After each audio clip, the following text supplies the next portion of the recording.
Dicen que tener miedo es de prudentes y vencerlo de valientes, y la presentadora de deportes Joana Moreno, a quien los amantes del fútbol ven comentando y conduciendo en la pantalla de DirecTV, es máster en determinación y firmeza.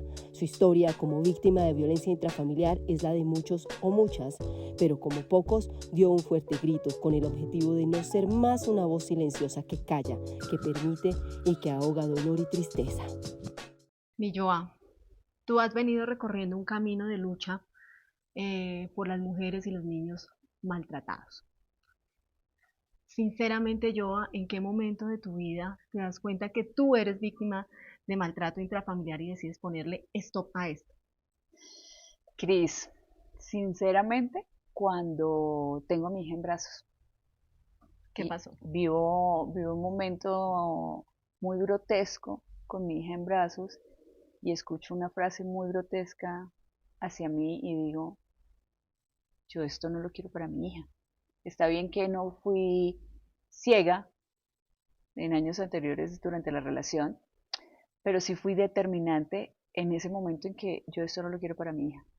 Siempre, siempre, siempre, siempre le digo a mi hija, todo aquello que no es buen trato es maltrato.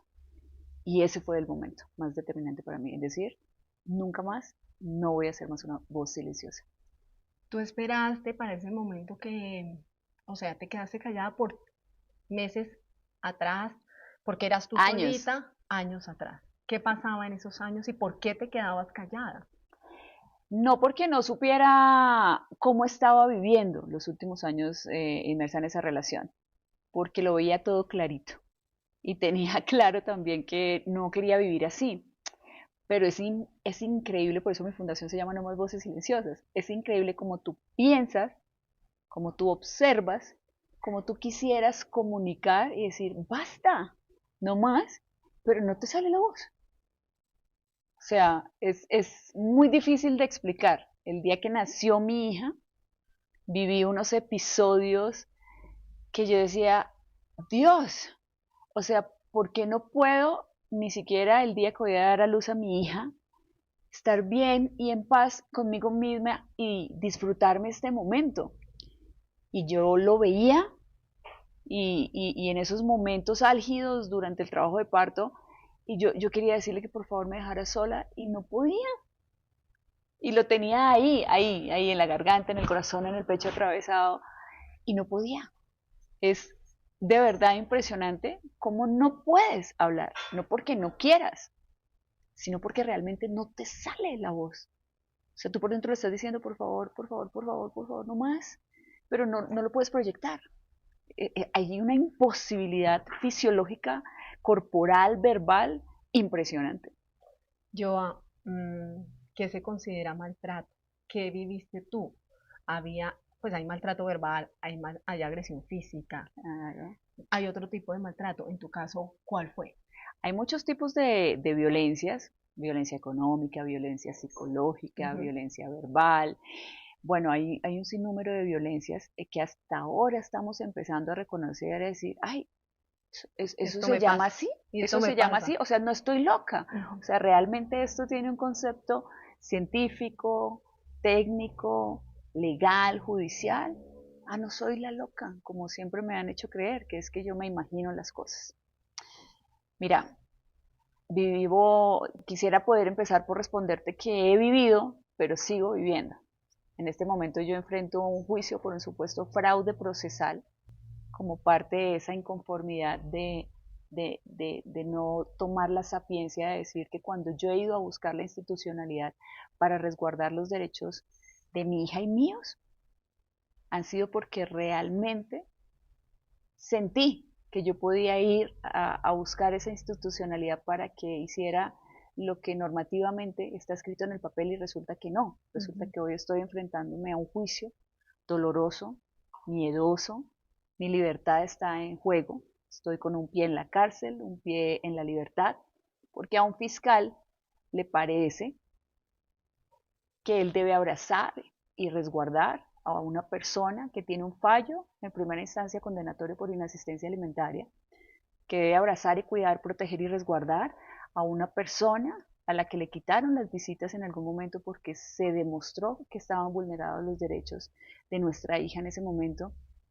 Y por eso quisiera poder decir que ya viví este tipo de violencia, pero sigo inmersa en esas violencias. Lo que sí es que tomé la decisión de que toda esa parte que me ha dañado y me ha lastimado tanto esté en un mundo paralelo.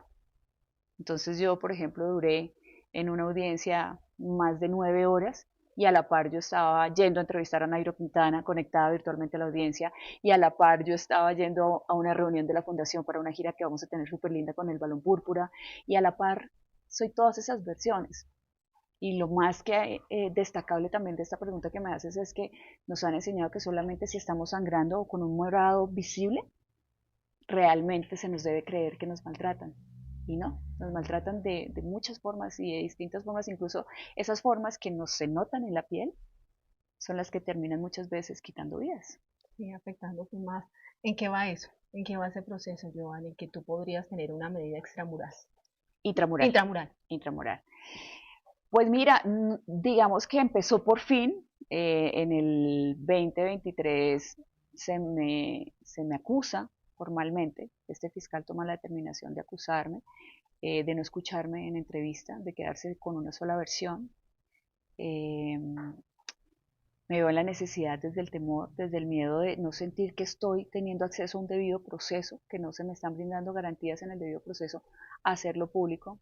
Siempre lo vi a eso, no es la clase de fama que me gusta. Es más, aunque salga en televisión y sea visible y sea una figura pública, soy todo menos eso. Digamos que esa es mi parte y mi rol Sí, no profesional, aparecer y tú por lo sabes, escándalos ni nada de eso. pero no soy tanto de la vida pública. Sí, Tú lo entiendes, o sí, sea, sí. nos mueve otra cosa, nos mueve esto, nos mueve ser accionantes de cambio, nos mueve impactar a la comunidad, resguardar tantas familias fracturadas.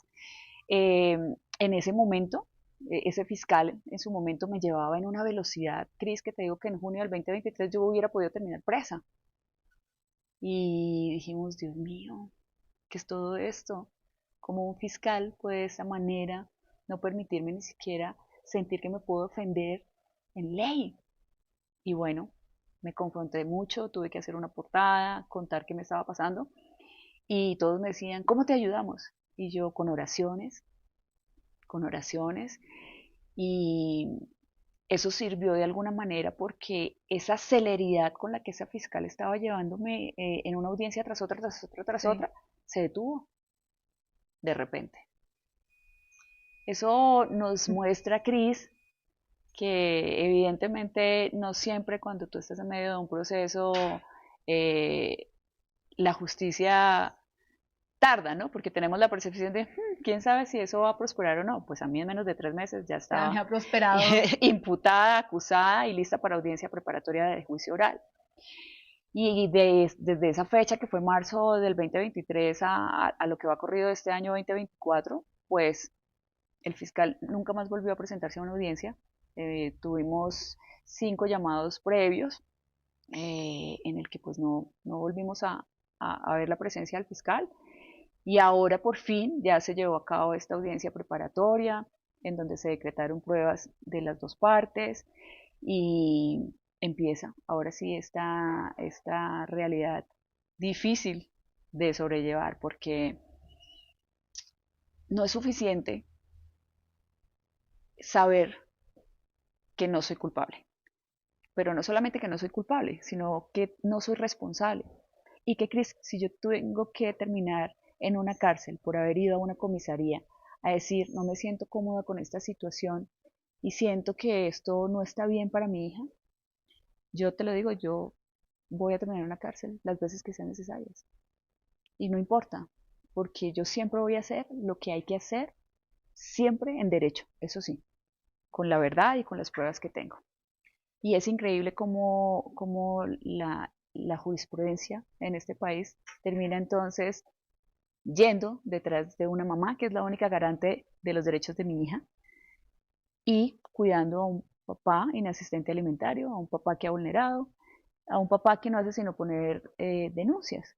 Pero ¿con qué argumentos te llevan a ti allá? pues con el argumento en el supuesto fraude de que fui más bien, porque eso es un proceso del 2018, no es un proceso reciente, pero además fue una manifestación en una comisaría que es un acto administrativo. Cuando tú vas a una comisaría, allá nadie mete en preso, allá nadie pierde el trabajo, allá no hay, digamos, unas medidas jurídicas que realmente impacten o dañen a un ser humano, a no ser que se demuestre que es responsable de algo muy grave. Entonces, por haber ido a esa comisaría de familia a hacer una manifestación, eh, además guiada por la recomendación de la psicóloga en ese momento, por una conversación con el pediatra en ese momento. Entonces, cuando son los profesionales los que te dicen es mejor hacer esto, Pues tú lo haces. pues yo lo Sí, hago. ellos son los que saben. Exactamente, exactamente. Y bueno, pues entonces haber ido a manifestar esta situación en particular me tiene hoy a puertas de lo que te decía. La condena es de 5 años a 12 años de prisión. Y entonces tú dices, ok, entonces al frente mi hija tiene un papá con un fallo en primera instancia condenatorio por inasistencia alimentaria, a un papá al que se le quitaron las visitas porque el propio abuelo paterno la encuentra vulnerada, se la quita y me la entrega a mí. Y entonces mi hija en manos de quién va a quedar. Porque yo soy la única que garantiza que mi hija estudie, se alimente, tenga una vida lo más feliz posible, que se dedique simplemente a ser niña, a crecer, porque ha estado ajena hasta este momento a toda esta circunstancia legal que hay alrededor de. Joa, ¿cómo son esos días para ti como mamá? Yo te veo haciendo de todo. Estás en un lugar, luego te veo en el otro trabajando, te multiplicas, viajas donde vive tu hija porque está lejos de tu ciudad de trabajo. ¿Cómo son esos días de madre soltera? Son espectaculares, ¿sabes? Porque ser mamá monomarental también te permite poderte organizar. Tengo un círculo de apoyo familiar divino.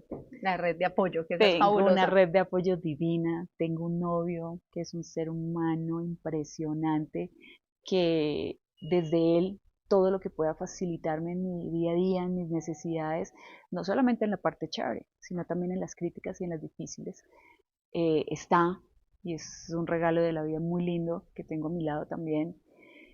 Me lo disfruto, la verdad lo sufría mucho antes. Nosotras estamos viviendo en Acacias desde el 2019. Entonces yo todas las semanas subo, bajo, cumplo con mi trabajo, cumplo con la fundación. Antes vivía muy, muy temerosa porque tuve otro proceso también en el que se ponía en tela de juicio mi capacidad de ser una buena mamá por ese tipo de funciones laborales y profesionales, eh, además de donde salen los recursos para garantizarle a mi hija todo lo que necesita y más. Siempre le digo, mientras mamá pueda trabajar, el mundo se nos queda corto. Y ese proceso también me limitaba un poco. Yo sentía miedos, decía, Dios mío, que nos va a llegar porque a nuestra casa, bueno, vivimos con mis papás en Acacias y a la casa de repente llegaba un funcionario del ICBF a una verificación de derechos porque el papá puso una manifestación de vulnerabilidad de la menor. Y yo, ¿qué? Y mi mamá, pobrecita, también era, Dios mío, ¿qué va a pasar con esto? Están los del ICBF. Y yo llegaba y todo ese tipo de acciones, gracias a Dios y afortunadamente, con el tiempo, con la ley, que a veces es difícil entender las formas de la ley de estos funcionarios, porque no son todos, ¿no? No podemos decir que todos los funcionarios abrazan a los padres sin asistentes alimentarios y van persiguiendo a la mamá para meterla presa. No, no son todos. Pero evidentemente el sistema y la institucionalidad tienen unas grandes falencias al no auditar, al no estar sobre las acciones, sobre los fallos, sobre esas decisiones que toman los funcionarios públicos que se creen en la libertad que pueden ir fracturando sin importar porque no hay consecuencias para estos funcionarios. Yo, ¿a qué te has aferrado tú? ¿A quién te has aferrado durante todo este tiempo y durante todos estos momentos tan difíciles? Con altas y bajas, ¿a qué te aferras tú? Yo tengo muchas confrontaciones con Dios, me aferro a mí, honestamente me he sacado sola porque muchas veces aunque salga en televisión, pues yo no puedo permitirme financieramente pagar un acompañamiento terapéutico. No hay cómo, porque o hay que pagar el abogado que vaya y te resguarde judicialmente para no terminar en la cárcel, o en el ICBF, o en el proceso de inasistencia alimentaria, o te dedicas a que lo poco mucho que financieramente he logrado resguardar, porque estas situaciones, estos procesos me han dejado en la quiebra 2 veces. Yo en el 2019 por todo Bogotá, en las casas de mis amigos más cercanos, tenía mi ropa en bolsas de basura, pero no tenía dónde vivir, me quedé de repente así. De repente recibí una notificación del colegio de mi hija, no se ha pagado la pensión, la vamos a reportar a la DIAN, me llegaron como 6 procesos penales en contra mía, yo de repente tenía una deuda que yo decía, Dios mío, ¿en qué momento todo esto? Y abogados, y esa es la parte que no se ve real en la pantalla mágica del televisor, ¿no? Entonces, yo sola me he sacado de eso, por eso cuando me invitan a los paneles o me invitan a dar mis conferencias, hablo mucho de esa capacidad que tiene el ser humano. Yo, de verdad, si algo quisiera dejarle no solo a mi hija, sino a la humanidad, que tenga un poco de cercanía a mí, es esa capacidad de sacarse uno de sí mismo. Lo que pasa es que hay que ser determinantes. Yo te digo que el día que a mí me imputaron los cargos y me acusaron para llevarme a este juicio del supuesto fraude procesal en mi contra, escuchar que te dicen que si te quieres acoger al principio de oportunidad para hacerte una negociación de condena, yo fui y volví.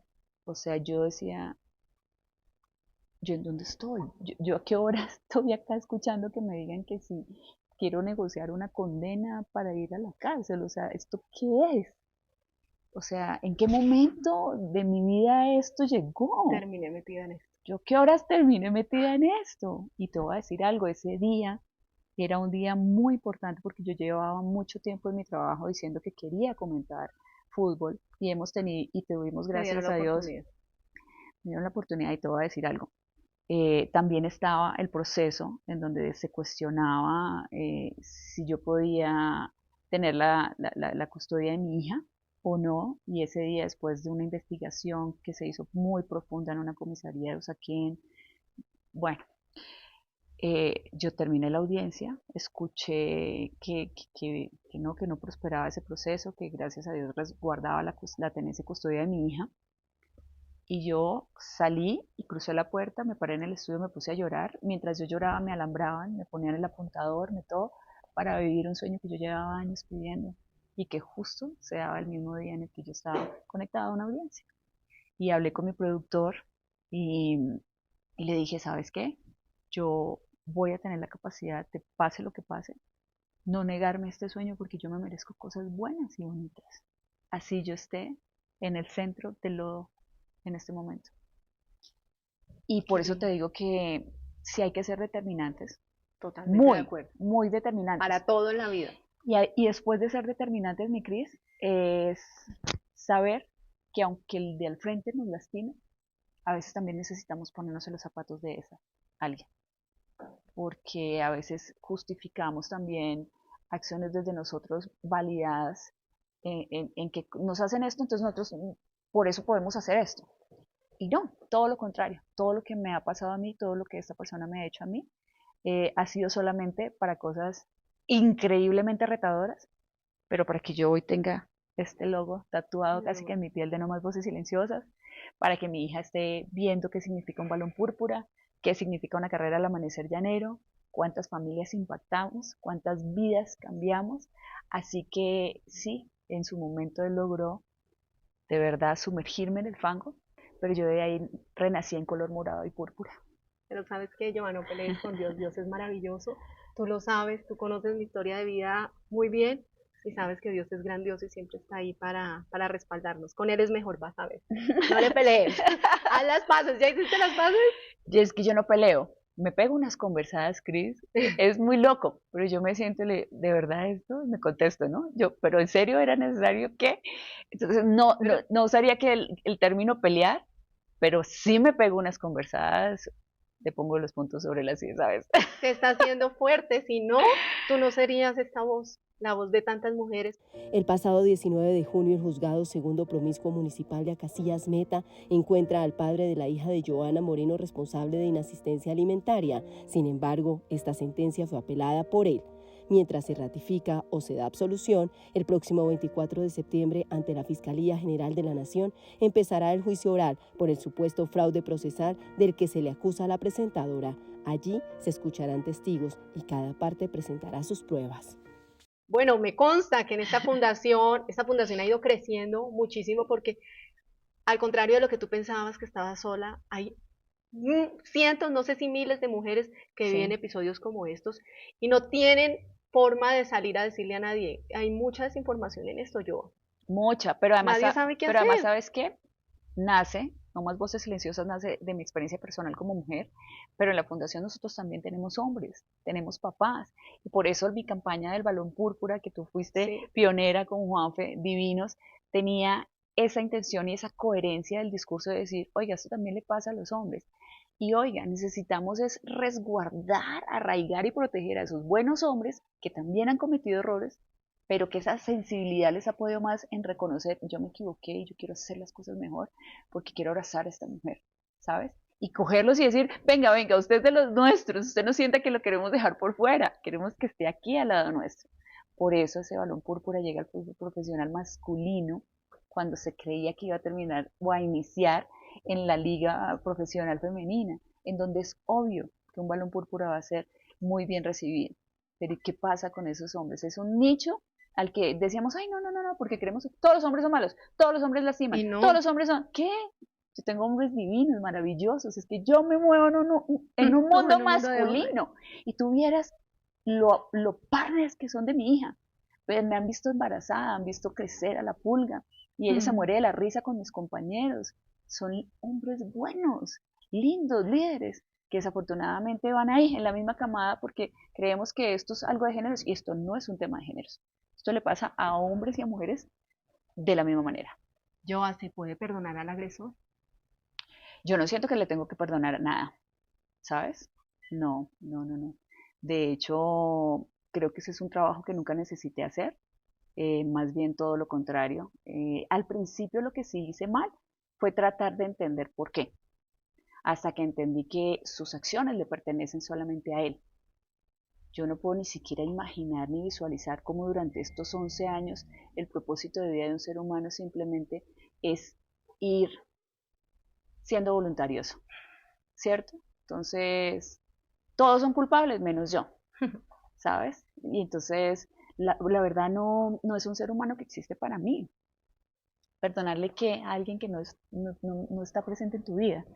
Bueno, ese es un proceso que tú valientemente has hecho sin necesidad terapéutica, porque pues obviamente ya hablamos que no hay recursos ni nada, y cuando a uno le toca luchar, uno sale como sea del hueco en el que está. Pero creo que a mucha gente sí le cuesta trabajo eso, Joa, porque sentir que a uno lo maltratan, que te golpean, que te dicen que no te doy si no haces esto, pues no es fácil, Joa. No es fácil, pero no es imposible. Lo que pasa es que, Cris, culturalmente a nosotros en Colombia nos han forjado con que las mujeres somos la columna vertebral de la familia. Entonces, si de pronto le movemos una vértebra a la columna, entonces, no, también somos responsables y somos culpables. Entonces nos han enseñado a criarnos y después a criar familias con culpabilidades, ¿sabes? Somos culpables de absolutamente todo. Y hay que quitarse esas cargas. O sea, al final del día, yo no soy culpable, yo no me lo busqué.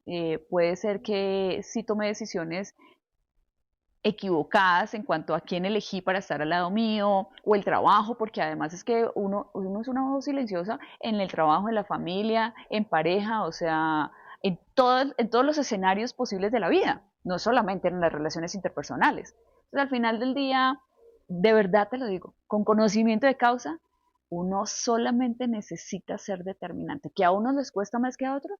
Sí, claro, por supuesto. Pero es así.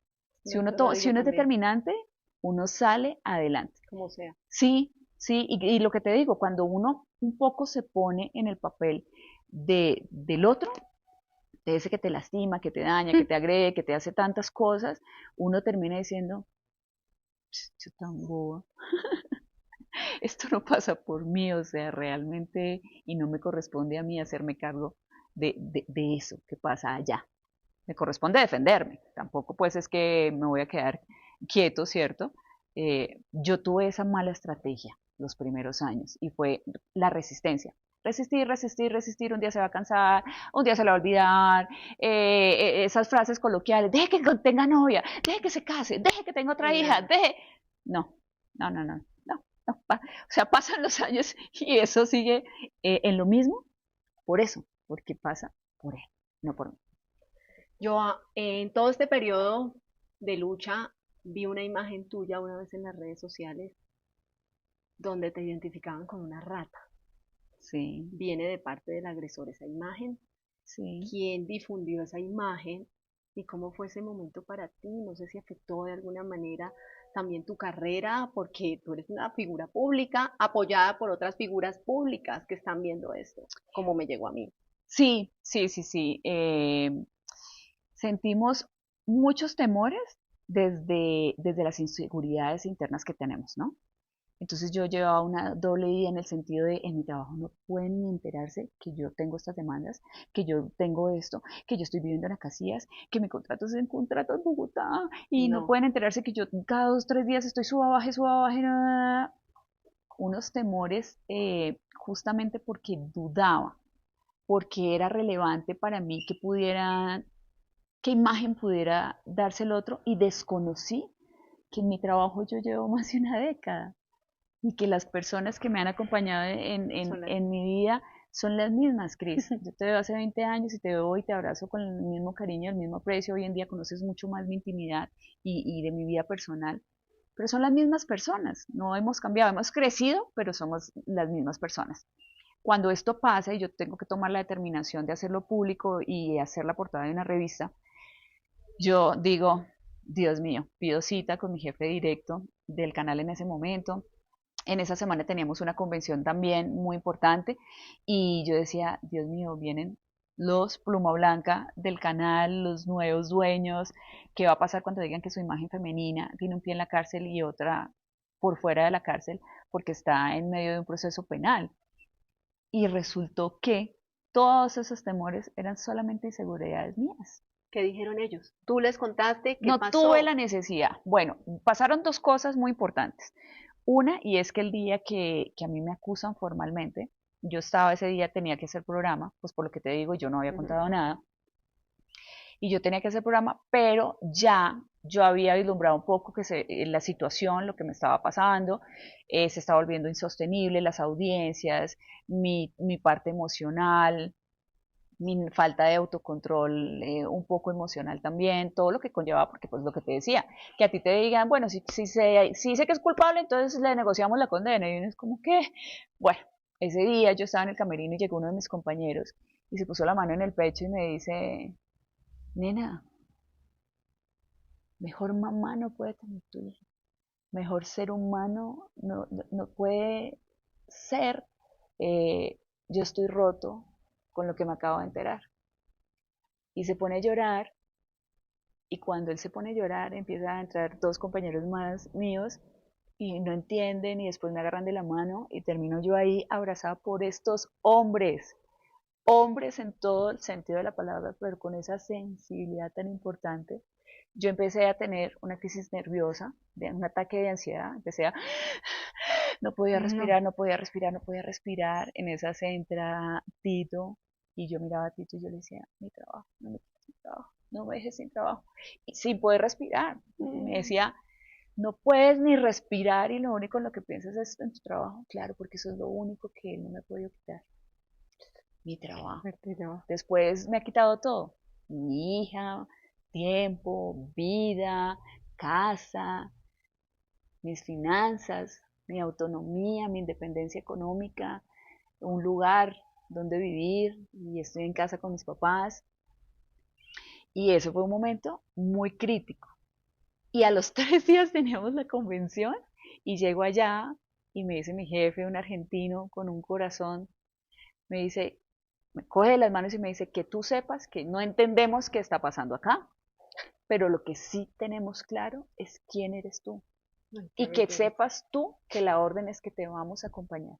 Cuando tengas audiencias, por favor, se lo vas a avisar al productor para que no te programe noticiero ese día, te vamos a acompañar, no tienes que seguir viviendo así, no tienes que venir de una audiencia al canal, que no nos importa cuál es ese argumento de lo que te está pasando, pero que nosotros estamos contigo. No, Cris, o sea, yo me liberé. Claro. No, me liberé de verdad, y ahí es cuando pasa, porque cuando yo voy a una audiencia, porque hasta ese momento han sido virtuales, claro, esta persona, lo que hace, la persona que pone la demanda en mi contra, que es el papá de mi hija, lo que hace es hacer público. Yo no tenía ni idea, porque yo no lo sigo, no sé qué pasa en su vida, no sé dónde vive, no nada, no tengo datos de él, de absolutamente nada. Y empieza a etiquetar a muchas personas conocidas mías. Sí, a mí. Claro, pone una rata detrás de una cárcel, una rata moviéndose, pone una canción muy grotesca de un rapero terrible y dice en redes sociales, pone la foto de los datos de la audiencia, de mis datos personales y dice, esto es lo que le pasa a las que creen que es denunciando por denunciar. O sea que lo que piensa es que cualquier mujer que se atreva a ir a manifestar que se siente vulnerada, lo que merece es ir a que la contrademanden, a que un fiscal la persiga y pedir que supuestamente termine presa, porque lo que pasa por el corazón de esta persona es eso. No dicho por mí ni porque lo percibo yo, sino porque él lo comunicó así en redes sociales y me empieza a etiquetar a Lina, a Tía, a Viña Machado, a un montón de personas que son muy cercanas a mí y me llega esa publicación tan grotesca. Porque en ese momento siento yo que ese acompañamiento, no sé por qué él sentía que yo iba a terminar presa. De hecho, sigue latente. Sí.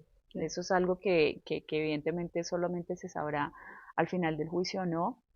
Y mira que eso tan grotesco que hizo, que fue subir en sus redes sociales una audiencia, el link, compartir el link, los datos y todo lo demás, lo que hizo fue que muchas personas, mi Cris, cuando yo llegué a la audiencia, a una de las audiencias, empezó esa pantalla, mi Cris, había letreros en hojita en blanco que decía no más voces silenciosas, escrita a mano, otras con camiseta blanca que decía no más voces silenciosas. Mira, Cris, eso era una cosa así, 1, 2, 3, 5, 10, 20, 25. Llegó un punto en el que del juzgado tuvieron que bloquear el ingreso de tantas personas que se empezaron a conectar. Y él puso una imagen en redes sociales diciendo que yo soy una rata que merece estar en la cárcel por haber ido a buscar a la institucionalidad a decir, esto me hace sentir incómoda y no me da confianza respecto a los derechos de mi hija. Y la respuesta, fíjate que ni siquiera yo tuve que ir en búsqueda de una respuesta.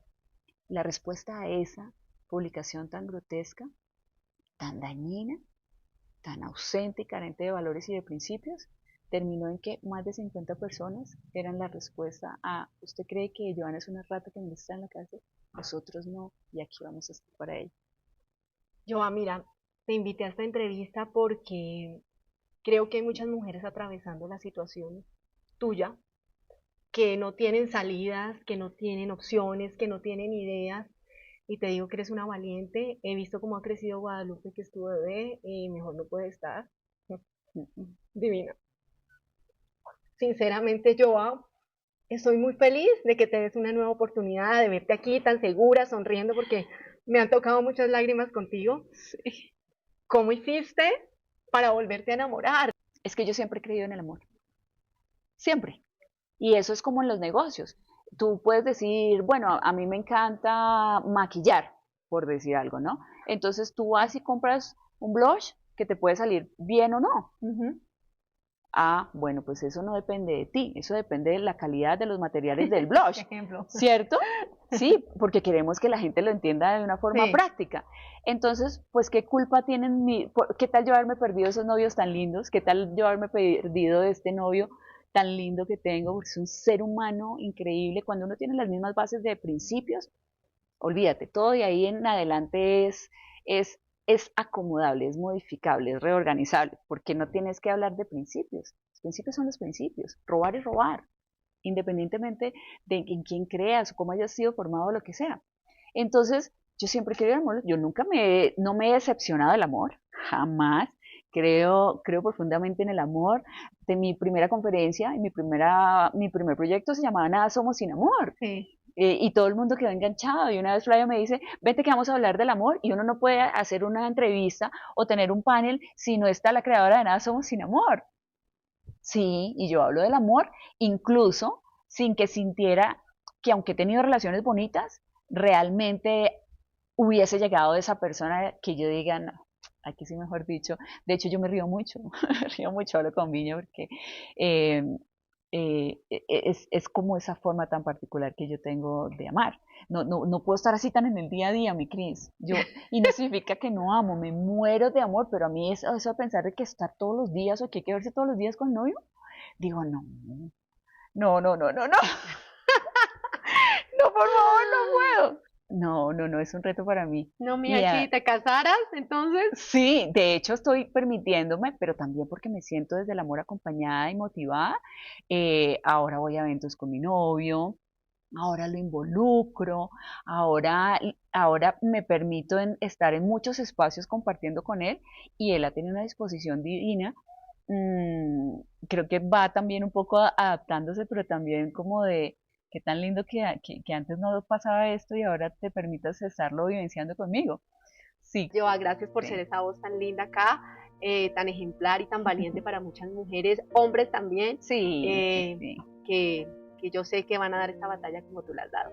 Gracias. Todo lo que tengamos que enfrentar los retos de la vida, nosotros tenemos esa determinación de saber es cómo lidiar con eso. Y ya.